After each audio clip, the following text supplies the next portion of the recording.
Muy bien, abran su Biblia entonces a el Evangelio según San Mateo capítulo 16. Bendito Padre Celestial, te damos gracias por la oportunidad de abrir tu palabra. Gracias, Señor, por la oportunidad de estar aquí en tu casa de oración, de adoración, en el estudio de tu palabra, en la comunión de los santos. Gracias porque hoy nos acercaremos a tu mesa después del mensaje y estaremos recordando, Señor, lo que tu Hijo Jesucristo vino a hacer en la cruz al morir por nosotros, derramar su sangre por nosotros. Y tu palabra nos dice que celebremos esta cena del Señor, como se llama en las Escrituras, hasta que Él vuelva. Y Señor, aquí estamos anticipando que Él vuelva en cualquier momento, pero hasta que eso suceda, seguimos, oh Dios, acercándonos a su mesa para tener comunión los unos con los otros y todos juntos contigo por el poder de tu Espíritu. Bendice, Señor, el estudio de esta tarde. Abre nuestros ojos, acércanos más a ti a través de él. Señor, como siempre, que tu siervo mengüe y que tu palabra y el nombre de tu Hijo sea exaltado, Señor, sobre todos nosotros, en el nombre glorioso del Salvador Jesús. Y todos decimos amén. Muy bien, estamos entonces en Mateo capítulo 16 y como les mencioné la semana pasada, este capítulo tiene bastantes enseñanzas muy buenas, muy esenciales para el cuerpo de Cristo, para nosotros que somos la iglesia. Pero hoy llegamos a una parte de este capítulo en el que vemos dos confesiones. Vemos dos confesiones o dos declaraciones también que son muy importantes. La primera declaración es por parte de Pedro, el apóstol Pedro. Es una declaración muy importante porque esta declaración o confesión que Pedro va a hacer aquí en este pasaje que vamos a ver es esencial para cualquiera que quiera ser salvo. Sin esta declaración, sin esta confesión, no puede haber salvación. Y la segunda confesión o declaración es por parte del Señor Jesucristo y tiene que ver con Pedro. El propósito es ver las dos declaraciones hoy. Pero como vamos a celebrar la comunión, es posible que no las podamos ver, pero vamos a ver cuando menos la primera. Así es que vamos a comenzar ahí en el capítulo 16 del Evangelio según San Mateo, en el versículo 13, en donde mi Biblia, la Reina Valera Contemporánea, dice lo siguiente. Dice, al llegar a la región de Cesarea de Filipo es del área gentil del mar de Galilea, así es que el Señor se ha trasladado de nuevo al área gentil del mar de Galilea. Jesús preguntó a sus discípulos, ¿quién dice la gente que es el Hijo del Hombre? La Reina Valera 60 en el mismo versículo dice, ¿quién dice la gente que soy yo? Ellos dijeron, unos dicen que es Juan el Bautista, otros que es Elías, otros que es Jeremías o alguno de los profetas. Ahora, me gusta más la versión Reina Valera Contemporánea porque lo que Jesús está preguntándole a sus discípulos es que la gente de alguna manera está identificando a Jesús con el Hijo del Hombre y que al identificarlo con el título el Hijo del Hombre está determinando quién es ese Hijo del Hombre. El Hijo del Hombre es un título que se le da a Jesucristo y es un título que se usa inclusive desde el Antiguo Testamento, específicamente en el libro de Daniel, y habla acerca de aquel que iba a venir de parte de Dios a preparar el camino para el establecimiento del reino de Dios en la tierra un día en el futuro. Entonces me gusta que el Señor pregunte, ¿quién dice la gente que es el Hijo del Hombre? Sí, porque si preguntamos a alguien, ¿quién es Jesús para ti? La persona nos va a decir, bueno, pues es la persona que tienen crucificado en la cruz en la iglesia tradicional romano-católica, o es el hombre del que se predica tanto en las iglesias cristianas protestantes, o es el arcángel Miguel, que algunas sectas dicen que es. Van a dar su opinión, pero cuando se habla de quién dice la gente que es el Hijo del Hombre, creo que va más al meollo del asunto de lo que se está preguntando aquí. De nuevo en el versículo 14 dice, ellos dijeron, unos dicen que Juan el Bautista, otros que es Elías y otros que es Jeremías o alguno de los profetas. Noten, Juan el Bautista ya había ministrado, de hecho, para este tiempo, y como ya hemos estudiado, él ya había muerto a manos de Herodes. Pero de todas maneras, en aquel tiempo había muchas supersticiones en cuanto a la resurrección de muertos, etcétera, etcétera. Y también había el hecho de que no habían visto a Jesús y a Juan el Bautista predicar juntos, no tenían un ministerio juntos.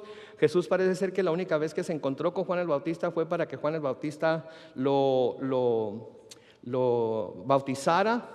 ¿Verdad? Y en aquel tiempo no había televisión, ni cámaras, ni nada de eso, así es que Jesús se movía a un paso mucho más lento de lo que lo podría hacer hoy, y no todo el mundo lo conocía, así como no todo el mundo conocía a Juan el Bautista. Si es que escuchaban hablar de alguien que andaba bautizando en el Jordán, escuchaban de alguien que andaba sanando por allá en Galilea, y no sabían cuál era cuál, y por eso decían que algunos que era Juan el Bautista, otro Elías, otros decían que era Elías, porque se esperaba dentro de las escrituras judías que Elías viniera antes de que viniera el Mesías. Por lo tanto, determinaron o llegaron a la conclusión de que este hombre que andaba haciendo milagros en Galilea, sin duda tenía que ser Elías. Y de nuevo, no sabían que el Señor Jesús ya les había dicho a sus discípulos que de hecho Elías ya había venido, y que era ¿quién? Juan el Bautista. No que Juan el Bautista fuera Elías, pero vino en el espíritu de Elías a predicar el arrepentimiento. Otros, que era Jeremías, uno de los profetas más famosos, más leídos, más conocidos en la historia judía, y otros, uno de los profetas. Tenemos que recordar que Moisés le había dicho al pueblo de Israel que iba a llegar el momento en el que viniera un profeta igual que él, que ese profeta les iba a decir a ellos lo que tenían que hacer, les iba a hablar acerca del Señor, de la voluntad de Dios, etcétera, etcétera, y que a él iban a tener que oír. Entonces es uno de los profetas. La gente de aquel tiempo era muy dada a buscar y escuchar los mensajes de los profetas, como lo son en estos días mucha gente también. Cuando alguien se pone el título de profeta antes del nombre, inmediatamente tiene una audiencia, tiene un público que lo quiere escuchar, porque la mayoría de los seres humanos queremos saber qué trae el futuro, ¿verdad? Cuando se oye hablar acerca de la venida del Señor, etcétera, etcétera, todo el mundo quiere saber cuándo va a ser. Los mismos discípulos, cuando el Señor les habló acerca de estas cosas, ellos le preguntaron: Señor, ¿y cuándo va a ser esto? ¿Cuándo va a ser el final del siglo, el final del tiempo? Nos importa mucho saber el futuro, ¿sí? Nos importa mucho saber qué va a pasar mañana, ¿sí? ¿No quisieran ustedes saber si el Señor Jesucristo va a venir mañana o no? ¿Cuántos no quieren saber si el Señor Jesucristo va a venir mañana o no? No, yo creo que todos quisieran saber, ¿verdad? Es como todos queremos saber si mañana vamos a tener visita en nuestra casa o no, ¿verdad? Porque si sabemos que mañana nos va a caer visita, ¿qué vamos a hacer cuando salgamos de la iglesia y lleguemos a la casa? Vamos a limpiar todo, ¿verdad? Cuando menos, como decía mi papá, en donde va a mirar la suegra, ¿verdad? Entonces nos damos a la tarea de... Entonces todos queremos saber el futuro para estar preparados para lo que el futuro trae. Desafortunadamente para el mundo hay ciertas cosas que Dios ha guardado, cierta información que Dios ha guardado para sí mismo y que no lo va a decir hasta que suceda. Y la segunda venida del Señor va a ser de esa manera. Se nos dice en las Escrituras que va a venir como ladrón en la noche. Va a llegar cuando menos lo esperemos. Es más, vamos a estar tan sin esperarlo que mucha gente va a ser sorprendida tan dramáticamente, ¿sí?, que se va a quedar atrás. Y va a tratar de buscar explicaciones para la desaparición de miles y millones de personas en la tierra, porque no estaban preparados, aunque recibieron las advertencias durante mucho tiempo, no estaban preparados para esa llegada. Entonces los profetas eran muy buscados. Ahora noten que parece ser que los discípulos tenían interacción con las personas que seguían a Jesús o que se acercaban a oírlo en los lugares que iba, o que se acercaba a Jesús para ser sanados, etc. Tanto así que sabían lo que la gente decía de él. No era que anduvieran con Jesús y se mantuvieran siempre cerca de él. Recuerden que dio de comer a 5,000 personas en una ocasión, 4,000 en otra, y los discípulos fueron los que repartieron la comida, etcétera, etcétera. Entonces la gente se mezclaba con la gente que venía a ver a Jesús. La gente se mezclaba con la gente que iba a escucharlo, ¿sí? Y creo que nosotros como discípulos de Cristo tenemos que ver en esta verdad que nosotros también tenemos que mezclarnos entre la gente. Nosotros también tenemos estamos en el mundo porque el Señor quiere usarnos para alcanzar al mundo. Y no vamos a alcanzar al mundo si nos mantenemos siempre encerrados en nuestra casa, o nos mantenemos solamente buscando al Señor cuando estamos en la iglesia, o cuando salimos de aquí nos quedamos callados y no hablamos acerca de Jesús. Tenemos que interactuar con la gente. Estamos en el mundo y si bien no somos del mundo, queremos alcanzar al mundo. Esa es nuestra misión, ¿no es cierto? Por eso estamos ahorita transmitiendo en vivo a Facebook, estamos transmitiendo en vivo a YouTube, porque queremos alcanzar a la mayor número de gente posible con el mensaje del Evangelio. Entonces los discípulos tenían interacción con estas personas. Tenían interacción, tanto que sabían lo que la gente decía de él. La gente siempre ha tenido sus propias ideas acerca de quién es Jesucristo. Sí, hay mucha gente que cree que Jesucristo era un muy buen maestro, pero luego dicen que estaba loco porque decía que era el Hijo de Dios. Puede ser un buen maestro alguien y estar loco y blasfemar de la tal manera que dice que es el Hijo de Dios. Yo creo que no. Otros tienen la idea de que es un profeta, ¿verdad? De que es un profeta como muchos otros profetas de los cuales leemos en las Escrituras o hay en el mundo en nuestros días. Otros dicen que es un filósofo, que fue un gran filósofo, que vino a presentar una nueva manera de vivir, mejor manera de llevar a cabo las cosas. Y si siguiéramos cuando menos las bienaventuranzas en nuestra vida diaria, tendríamos un mejor mundo en el cual vivir. Entonces la opinión de la gente, ¿sí? O la opinión que la gente tenga de Jesús es importante. La opinión que cada uno de nosotros tenemos de Jesús es importante para nosotros, porque la opinión que tengamos nosotros acerca de quién es Jesús va a determinar cómo vamos a recibir y o a responder al mensaje de salvación que Él vino a predicar.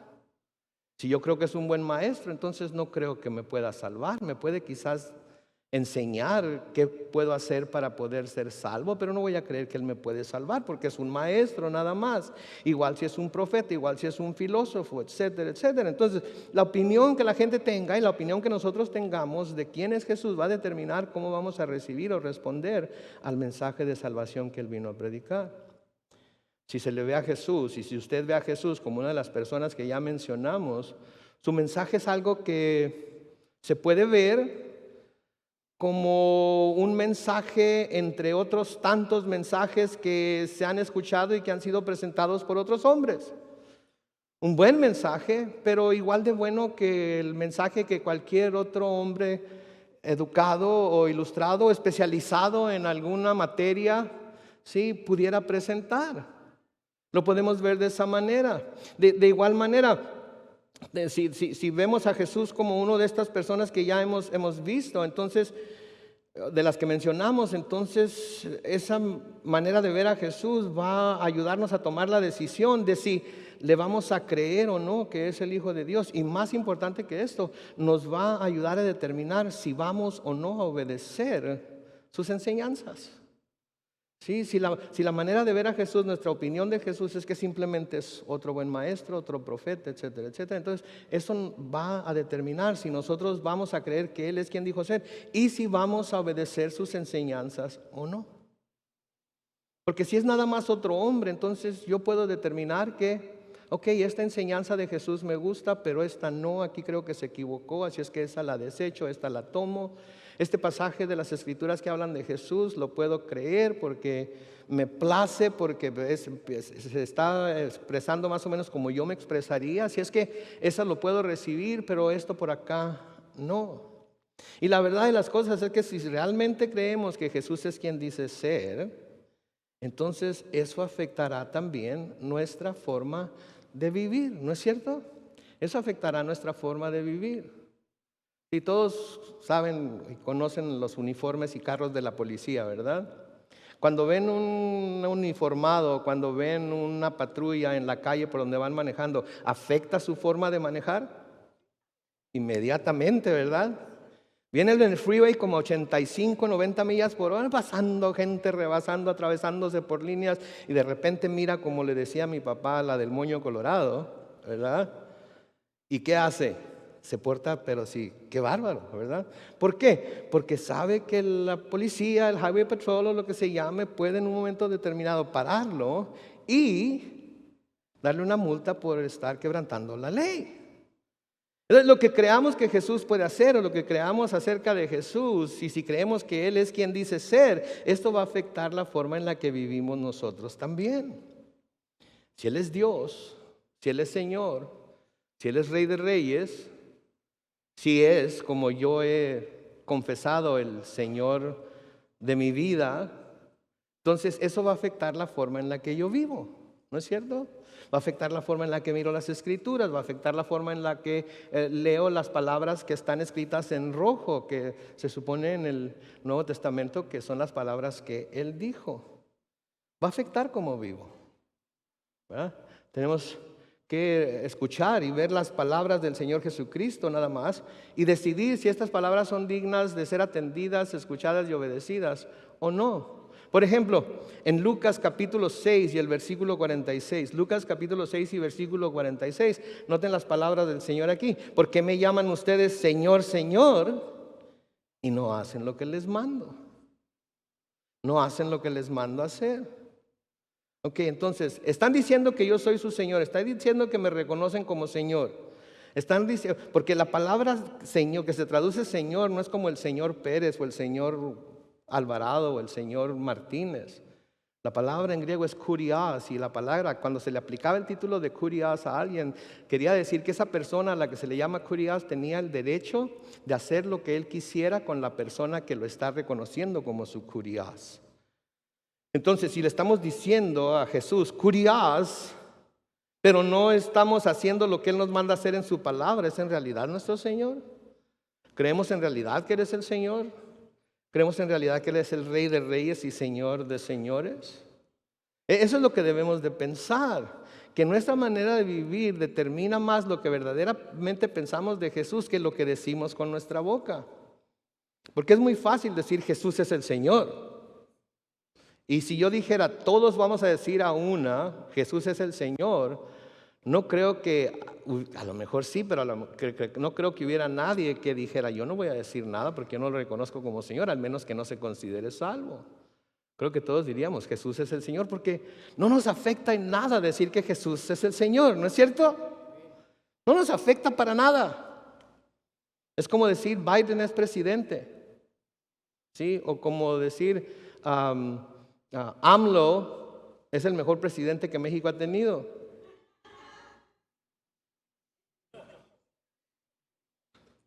Veo que tenemos miembros de la derecha con nosotros, miembros de la oposición. No hay ningún problema con decirlo, no tiene ningún efecto sobre nosotros. Pero si de verdad lo creemos, ¿cómo vamos a reaccionar cuando se dice Biden es el presidente y viene entrando por la puerta ahorita, o AMLO, presidente de México, etcétera, etcétera? Va a haber respeto ahí, va a haber una manera de verlos completamente diferente porque creemos lo que se está diciendo de ellos. Ahí en su Biblia, lo van a buscar porque está unas cuantas páginas hacia la izquierda, en el mismo Evangelio según San Mateo, pero en el capítulo 7, comenzando con el versículo 21, noten lo que dice el Señor Jesucristo. Mateo capítulo 7, comenzando con el versículo 21, el Señor Jesucristo dice esto: no todo el que me dice Señor, Señor entrará en el reino de los cielos, sino el que hace la voluntad de mi Padre que está en los cielos. Y luego noten lo que dice en el versículo 22, en aquel día muchos me dirán Señor, Señor, ¿no profetizamos en tu nombre y en tu nombre echamos fuera demonios y en tu nombre hicimos muchos milagros? Pero ¿cómo les va a responder él? Versículo 23, noten, pero yo les diré claramente, nunca los conocí, apártense de mí, obreros de la maldad. Entonces va a haber muchos en ese día que van a llegar ante la presencia de Jesucristo y lo van a decir, Señor, Señor, qué gusto volverte a ver. Señor, Señor, qué bueno que estamos en tu presencia. Y va a decir, ¿y tú? ¿Quién eres? ¿De dónde saliste?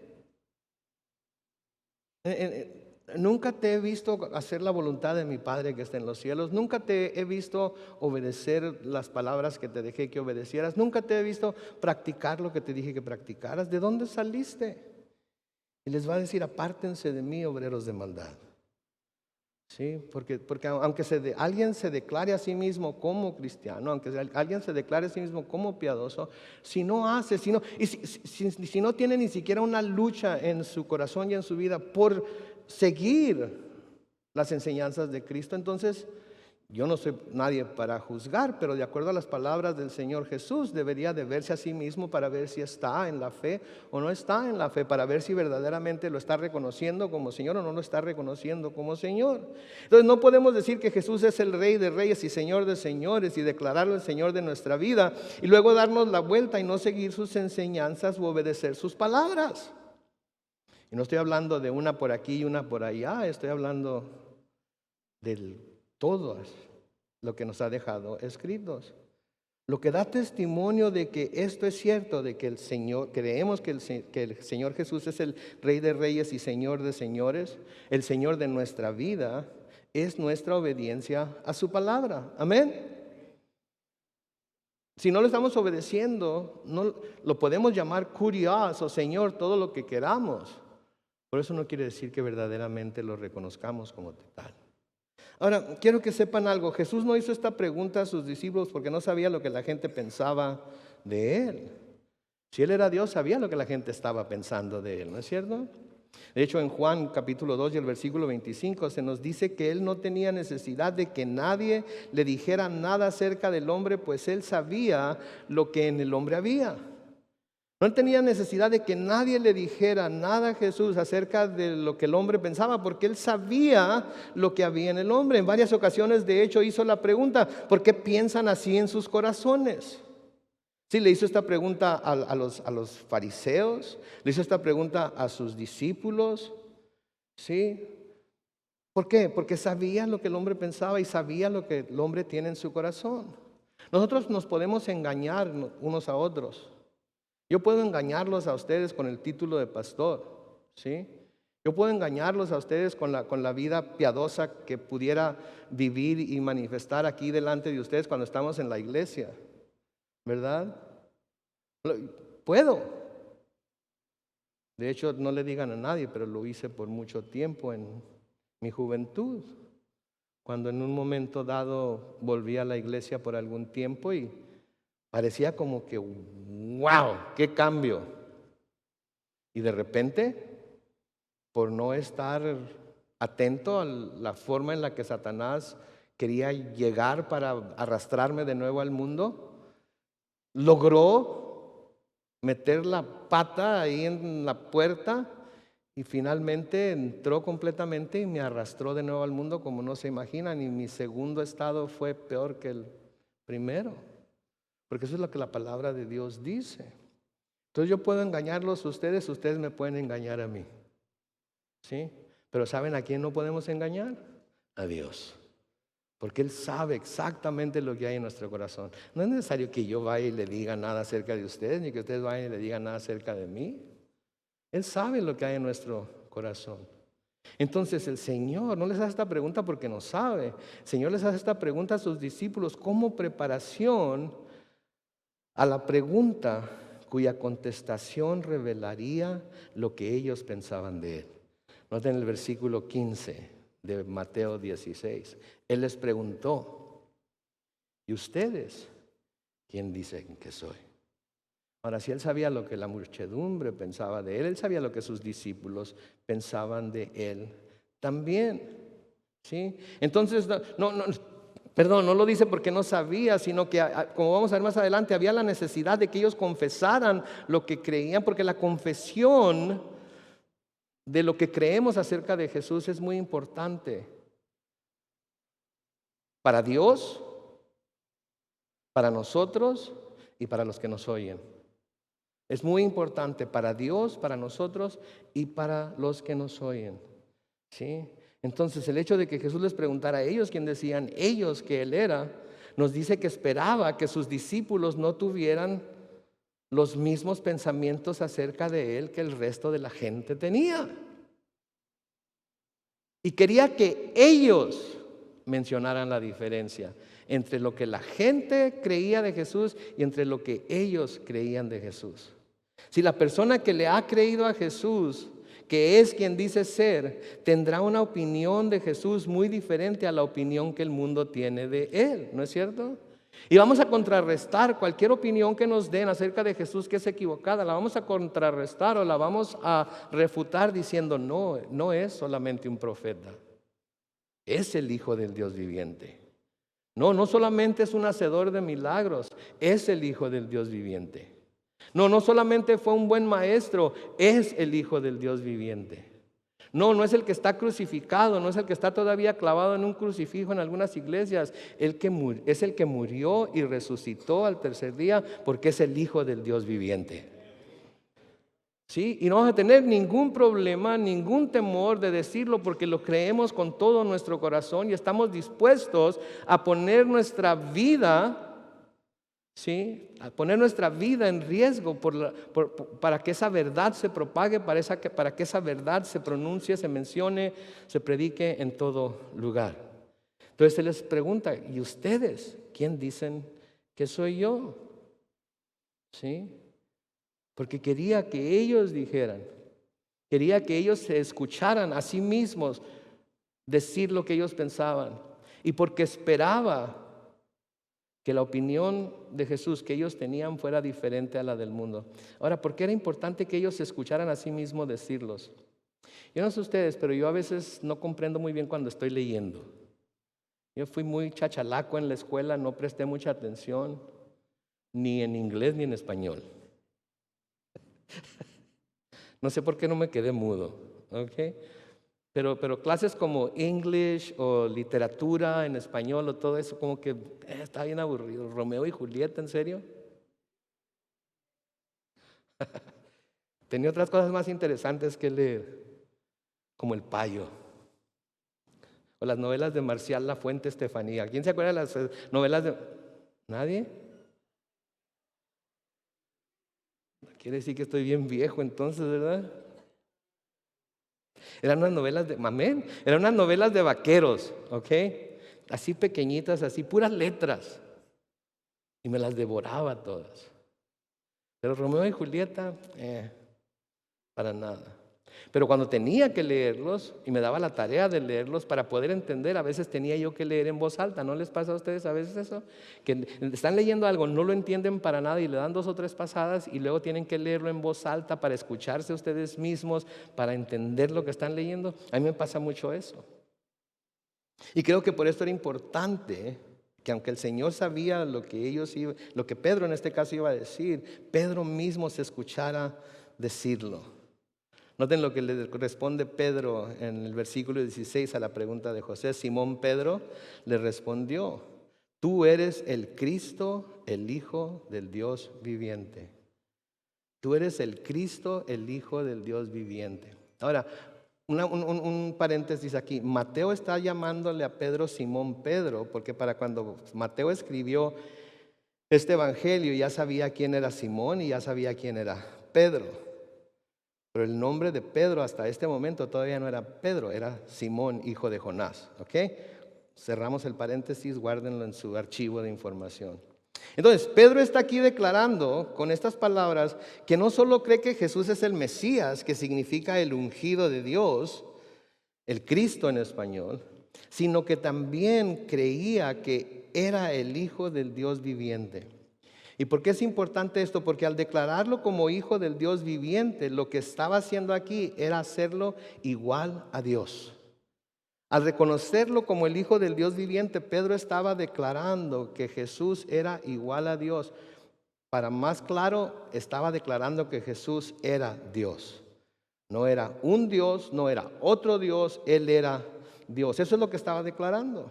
Y lo vemos en las Escrituras porque Jesucristo fue perseguido precisamente por hacer la declaración de que Dios era su Padre y los fariseos y la gente religiosa entendió esto como al decir que Él era su Padre se estaba haciendo igual a Él. Lean conmigo lo que dice Juan capítulo 10. Juan capítulo 10 comenzando con el versículo 30. Juan 10:30, noten lo que dijo el Señor Jesús aquí. El Padre y yo, ¿qué dice? Somos uno. Cuando Él dijo esto, ¿cómo reaccionaron los judíos? Versículo 31. Entonces los judíos volvieron a tomar piedras, lo que quiere decir que no era la primera vez que querían apedrearlo, para apedrearlo. Versículo 32. Pero Jesús les respondió, yo les he mostrado de mi Padre muchas buenas obras, ¿por cuál de ellas me apedrean? Los judíos le respondieron, no te apedreamos por ninguna buena obra, sino por la blasfemia, porque tú eres hombre, pero te haces Dios. Al declararse como hijo de Dios, ¿sí? Él estaba diciendo que era Dios. ¿Sí? Si le hacen una prueba de ADN a mi hijo, van a ver que es mi hijo. Es más, no le tienen que hacer una prueba, nada más viene una foto de él. Y lo hace de la misma sustancia que soy yo, que es un ser humano con mi ADN, etcétera, etcétera, etcétera. Así cuando el Señor decía que Dios era su Padre, ¿sí? Estaba diciendo que Él era igual que Dios, estaba diciendo que Él era Dios. Al declararse entonces el Hijo de Dios, estaba diciendo que Él era Dios. Y por consecuencia, digno para nosotros, cuando menos los que hemos creído, digno de ser escuchado, obedecido y visto como el único Salvador. Tan solo porque Él se declaró como Hijo de Dios y se estaba haciendo igual que Dios. Y tenemos que decidir eso nosotros. Es una decisión que cada uno de nosotros debe haber tomado ya, pero que si no se ha tomado, se tiene que tomar. O es o no es. Si es, entonces vamos a dejar todo lo que nos estorbe para seguirlo, todo lo que nos estorbe para obedecerlo, todo lo que nos estorbe para acercarnos a Él y aceptarlo, todo lo que nos estorbe para poner toda nuestra esperanza en Él para esta vida y la vida futura. O mejor, ¿saben qué? Como dice Pablo, comamos, bebamos, vamos a darle, como dice mi mamá, vuelo a la hilacha, porque al fin de cuentas mañana nos vamos a morir y todo se va a acabar ahí. Pero si le creemos, tenemos que tomar una decisión. Y si le vamos a dar en realidad a Él la posición de kurios en nuestra vida. ¿Sí? Porque ¿saben qué? El reconocer eso, el declarar eso, de eso depende la salvación. ¿Sí? Es necesaria para poder ser salvos. Vean ahí en su Biblia, unas páginas a la izquierda, en Mateo capítulo 10, comenzando con el versículo 32. Mateo capítulo 10, comenzando con el versículo 32. El Señor dice ahí en los versículos 32 y 33, a cualquiera que me confiese delante de los hombres, ¿qué dice? Yo también lo confesaré delante de mi Padre que está en los cielos. Y a cualquiera que me niegue delante de los hombres, yo también lo negaré delante de mi Padre que está en los cielos. ¿Y qué quiere decir confesar al Señor?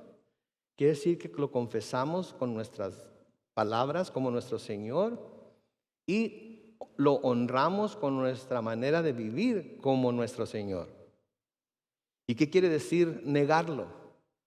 Simplemente decir, no es quien dijo ser, o al menos yo en lo personal no creo que haya sido quien dijo ser, no creo que esté vivo y en el cielo ahorita, murió y lo sepultaron y se perdió la tumba o lo que sea.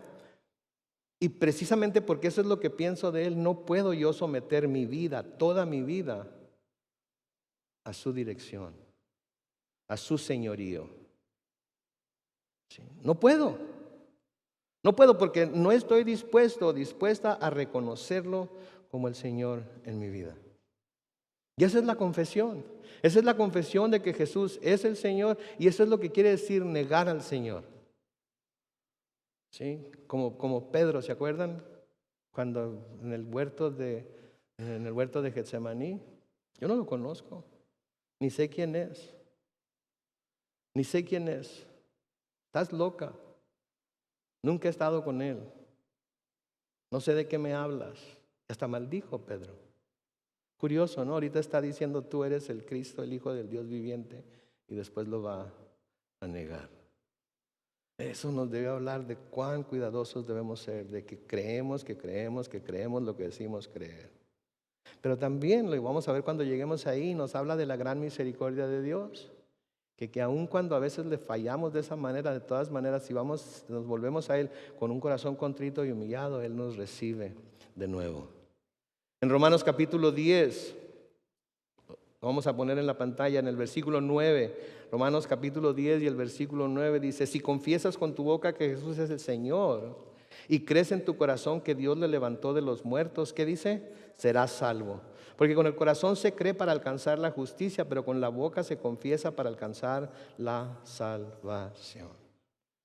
Entonces se tiene que creer y se tiene que confesar.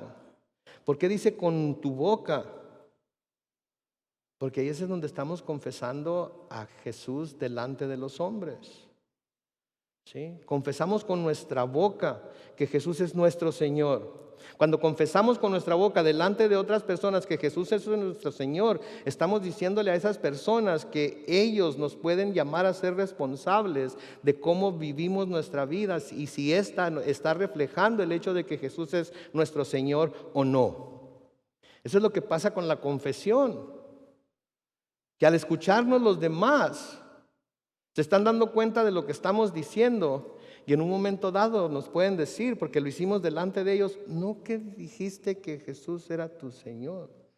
Alguien que tiene a Jesús como Señor no hace eso, no se porta de esa manera. ¿Por qué creen que los bautismos son públicos? Porque al estar siendo bautizados estamos declarando por medio del bautismo, ¿sí?, que nos estamos uniendo a lo que es la iglesia universal de Cristo. Sí, estamos uniéndonos al cuerpo de Cristo. Y cuando andamos en algún lugar, estamos haciendo algo que no debemos hacer, una persona que nos vio puede decir, te miré bautizándote el otro día, el domingo pasado te estaban bautizando ahí en la marina de Chulavista. ¿Cómo? Nunca les haces a mí me pasó cuando andaba en la iglesia y luego andaba otra vez en las andadas. Carlos, ¿verdad? El hijo de Manuel Alvarado, ¿verdad? Eres miembro de la iglesia fulana de tal, ¿verdad? Oh my goodness. Piedra, cáeme encima, por favor. Porque si decía que no, ya me habían visto, me conocían. Si decía que sí, yo mismo me condenaba.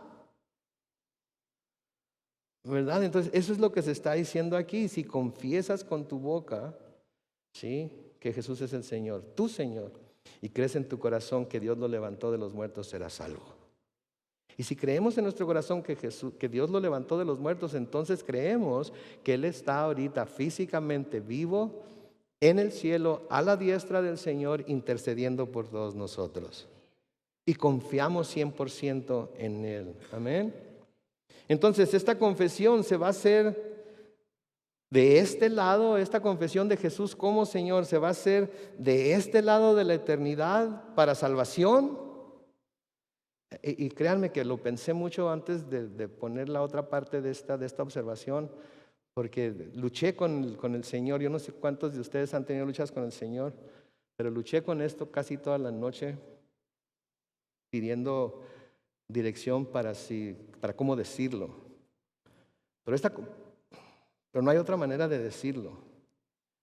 Esta confesión de que Jesús es el Señor, de que Jesús es mi Señor, ¿se va a hacer de este lado de la eternidad para salvación o se va a hacer del otro lado de la eternidad para juicio y condenación? Pero de una manera u otra, todos van a tener que confesar un día que Jesús es el Señor. De una manera u otra, todo mundo va a confesar, ahorita por las buenas, después por las malas, pero todo mundo va a confesar que Jesús es el Señor.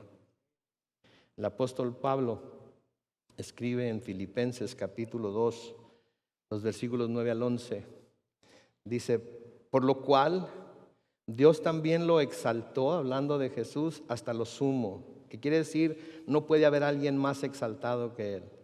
Y le dio un nombre que es sobre, ¿cuántos nombres? Todo nombre. Para que en el nombre de Jesús se doble toda rodilla de los que están en los cielos y en la tierra y debajo de la tierra.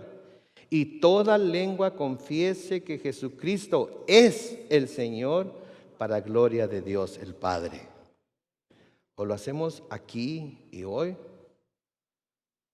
para salvación, o lo hacemos después para juicio y condenación. ¿Y saben quién es el que tiene la decisión? Nosotros. Nadie los va a obligar a hacerlo. Nadie les va a rogar que lo hagan. ¿Sí?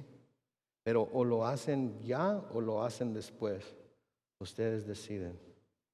Y luego noten lo que le responde el Señor Jesús a Pedro.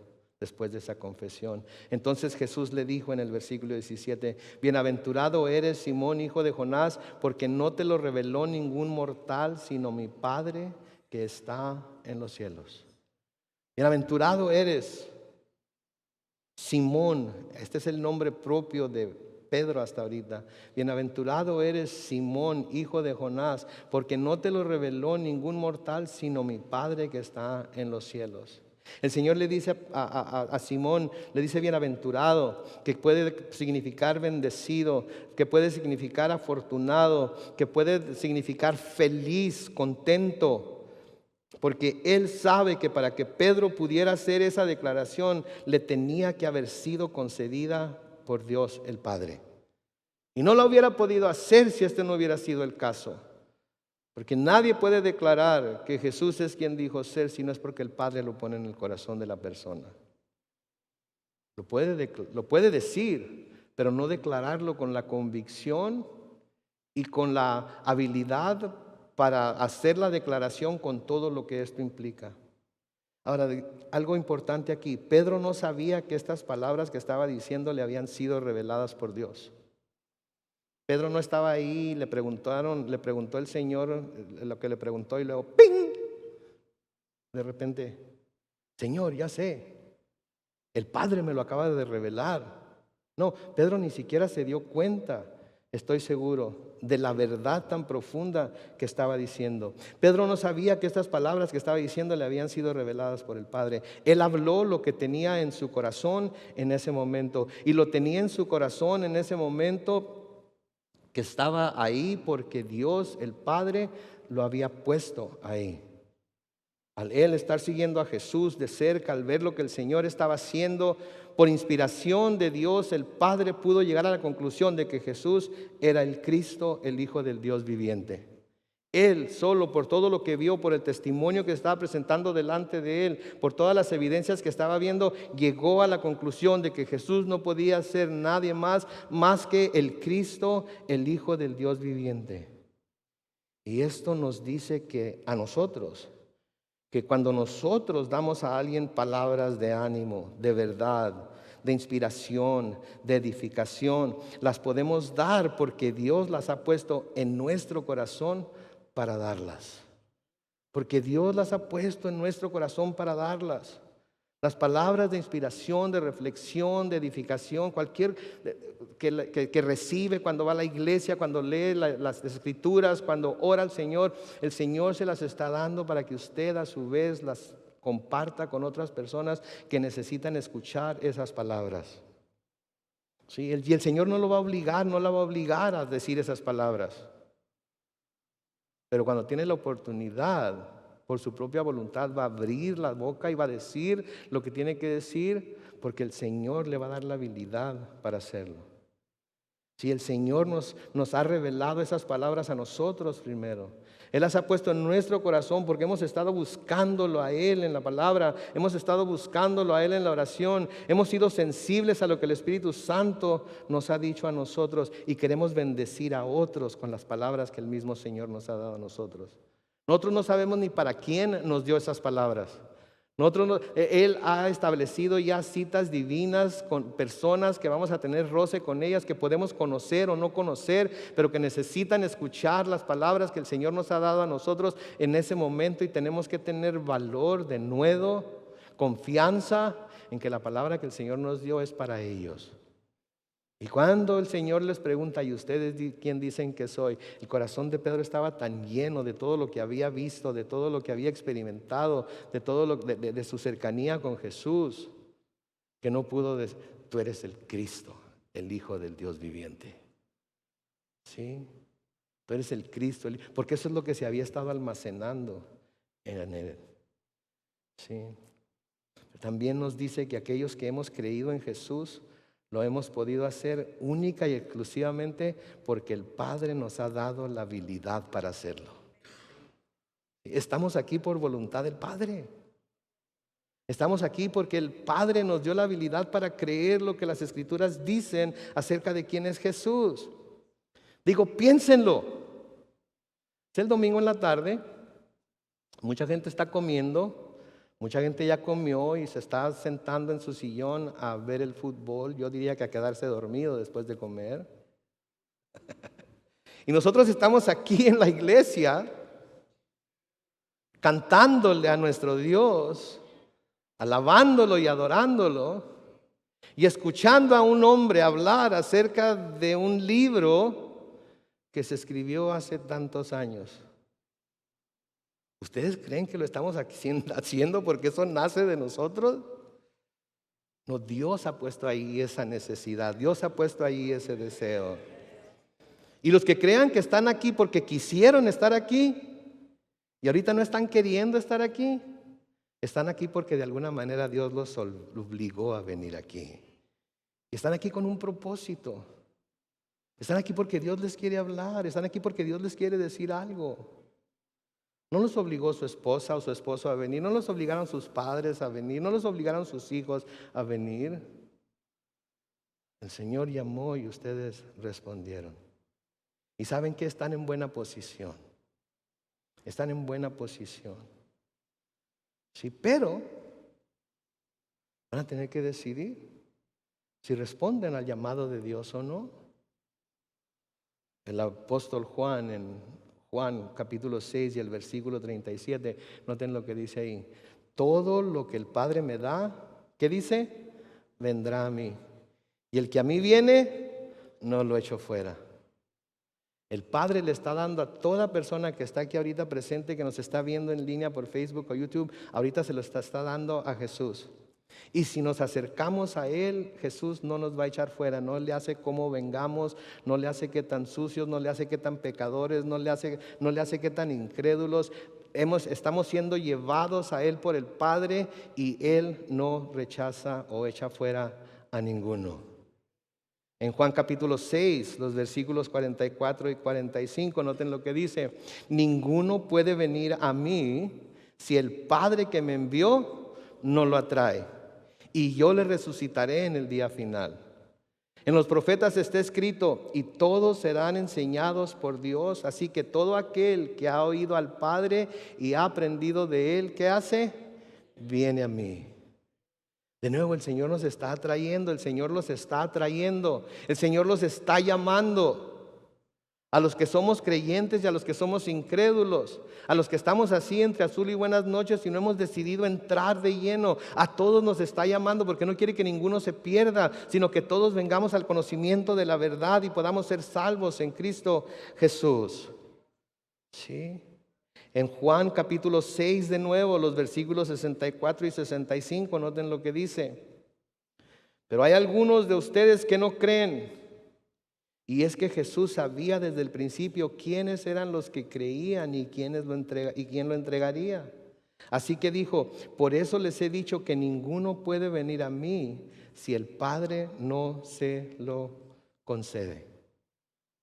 Así es que todos los que estamos aquí hoy, todos los que están viendo por Facebook, todos los que están viendo por YouTube, el Padre les está concediendo que se acerquen a Jesús, que nos acerquemos a Jesús. Él nos lo está concediendo. Que lo que quiere decir que el Padre está haciendo el llamado y al que responde a ese llamado, el Padre le dará la fe para creer en Jesús. ¿Qué? El Padre está haciendo un llamado a todos. Y los que respondemos positivamente, los que respondemos, sí, Padre, aquí estoy, dame la fe para creer, Él le dará la fe para creer en Jesús. Le dará la fe para creer que Jesús, como Padre, como Pedro, que creyó que Jesús era el Cristo, el Hijo del Dios viviente. Cristo, el Hijo del Dios viviente. En Efesios capítulo 2, los versículos 8 al 9. Y le voy a pedir al grupo de alabanza que pase de una vez al frente.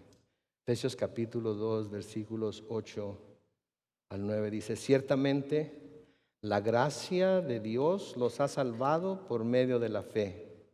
Noten lo que dice, esto no nació de ustedes, sino que es un don de Dios, ni es resultado de las obras para que nadie se vanagloríe. Ninguno de nosotros puede decir, ¿Cómo es posible que no creas? Yo sí creí, yo sí creo. ¿Cómo es posible que tú no creas? ¿Saben qué? Si la persona no ha ido con el Señor a decir, Señor, dame la habilidad para creer, no va a creer. Es como aquel hombre que llevó a su hijo endemoniado al Señor, y el Señor le pregunta cuando ya después de que le dice cómo lo puede hacer, etcétera, le dice, ¿crees? Y dice, Señor, creo, ayuda a mi incredulidad. Quizás haya entre nosotros alguien que cree, pero todavía hay incredulidad. ¿Saben que el Señor está aquí para darnos la habilidad para creer? La declaración de Pedro es imperativa para alcanzar la salvación. ¿Quién dices tú que es Jesús? Si es cualquier cosa menos que el Cristo, el Hijo del Dios viviente, ¿sí? Si es cualquier cosa menos que eso, no has creído en el Jesús correcto. Y si crees que Él es el Cristo, el Hijo del Dios viviente, y lo declaras como tu Señor, entonces te vas a someter a ese Señor en todo aspecto de tu vida. Como decía mi papá, no va a haber pero que valga. No vas a poder decir sí, pero. No hay pero que valga. O eres todo de Él o no eres de Él. Esa es la verdad de las cosas. Esa es la realidad de las Escrituras. ¿Sí? Y lo único que tienes que hacer es aceptar su gracia y por esa gracia recibir la fe para creer que solamente Él te puede dar. Ahora, no quiero irme sin mencionar el versículo 18 de Mateo capítulo 16, porque es con el que vamos a seguir la semana que entra. Y yo te digo que tú eres Pedro, y sobre esta roca edificaré mi iglesia, y las puertas del Hades no podrán vencerla. ¿Qué quiere decir eso? ¿Saben qué? Se ha hecho un embrollo teológico acerca de esto en cuanto a Pedro, la roca, o qué es la roca, o si la iglesia está construida sobre Pedro, o qué. ¿Saben qué? Si quieren saber de qué se trata, los esperamos la semana que entra. Los esperamos la semana que entra. Por ahorita vamos a preparar nuestro corazón para participar de la mesa del Señor. Así que mientras el grupo de alabanza toca, les voy a pedir que se mantengan sentados, que reflexionen sobre lo que se está cantando y después participamos de los elementos. Amén. Adelante.